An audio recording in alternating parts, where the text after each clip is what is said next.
Welcome, everybody.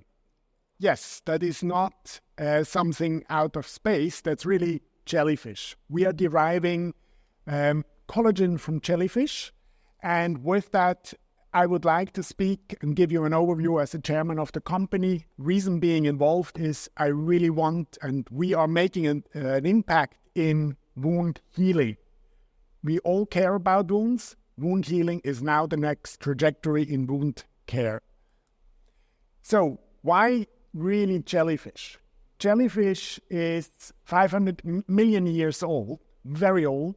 And with that, you can think about the collagen that we are deriving is like stem cell collagen. And with that, you have a very different prospect, and you will see that later, for the healing trajectory that we are inducing with jellyfish-derived collagen. It is anti-inflammatory.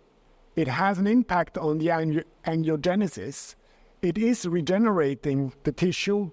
We have been able to show that in multiple publications, and it is safe and stable. As I said before, we have worked on several indications, and we are able right now to manufacture it at scale in our manufacturing in Cardiff, in Wales. We are working together with the Mayo Clinic, but as well with Hôpital Necker in Paris on an orphan disease that we are talking in a bit as well. It is very good from a biocompatibility perspective and from a healing trajectory. You see all the indications where we have been able to show it in the research and in the publications as well. We are focusing first on wound healing. The reason for that is, as I said before, and I have been involved in wound healing or wound care for many, many years, and we are making here an impact on millions of patients globally. It has a huge impact from a healthcare spend perspective, and as probably some of you have recognized, CMS have been very adamant about the changes of the needed evidence for the reimbursement of new applications in wound healing. Just to give you a visualization, probably much easier to understand why I'm so excited. On the left-hand side, you've seen wound healing of the skin, and as you can see, the anatomical structure is much more pristine. It is truly organized, it is mature, robust, it is really truly, again, skin. On the right-hand side, when you put bovine collagen, which we did many, many years, you see a scarring skin. It's chaotic, it's inconsistent, immature, weak. And on top of that, it is a risk for the patients of having further infections in such a skin. So that's a reason why there's a huge difference in what we are doing from collagen type 0. Just to give you a perspective, why CMS becoming so adamant about the needed evidence. In the space of collagen-derived publications, 37 studies were published. Only 17 are randomized controlled trials. When I'm speaking about randomized controlled trials, that does not mean totally blinded and what have you. You need to compare to the standard of care in a clinic, and that makes the difference. In addition, FDA as well, CMS, and obviously clinicians as well, require 12 weeks of a success rate.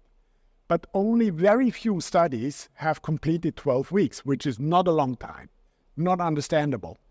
Sample size need to be powered, obviously, based on what we want to achieve and what we want to show. That's where we are aiming for. And in a run-in period, everybody knows that you can predict the outcome that you will have at the end, so you can be even more specific about the inclusion and exclusion criteria. So that's where we are aiming for. We are very confident that we will be very successful in achieving that for our first wound care product for diabetes and venous leg ulcer. Secondly, I spoke about the orphan disease designation that we are looking for. Epidermolysis bullosa is a terrible disease. Affects, unfortunately, mainly only kids, newborns. The skin is blastering immediately because it's not holding to the lower skin. And what we have been able to show with hydrolyzed collagen type 0, all the blue bars on the left are showing that we are able to reproduce and re-energize the collagen expression which is required to hold the two layers together. It's on the left-hand side, you see the bars. On the right-hand side, the white line is showing you how it is reconstituting the connection. Very critical. And we are very excited about that to achieve that together. The two applications, even though one is a medical device, one is a more pharma approach with a very diverse team. On the top left side, you have the managerial team. On the right, on the bottom left side, you have the directorship, which brings very different backgrounds, and the scientific advisory board with serial entrepreneurs.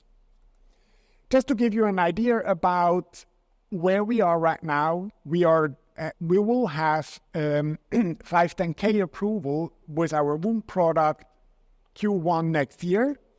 And in parallel, we are achieving, we are gonna run the first clinical trial at the Necker Hospital in Paris, where we will have by the end of 2026 clinical data and 2 products approved in the market.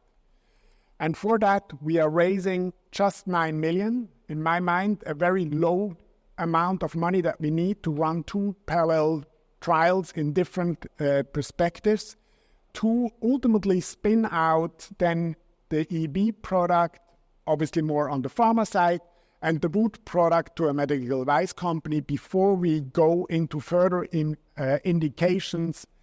Can be cartilage repair, tendinopathy is a big one, and potentially even drug delivery.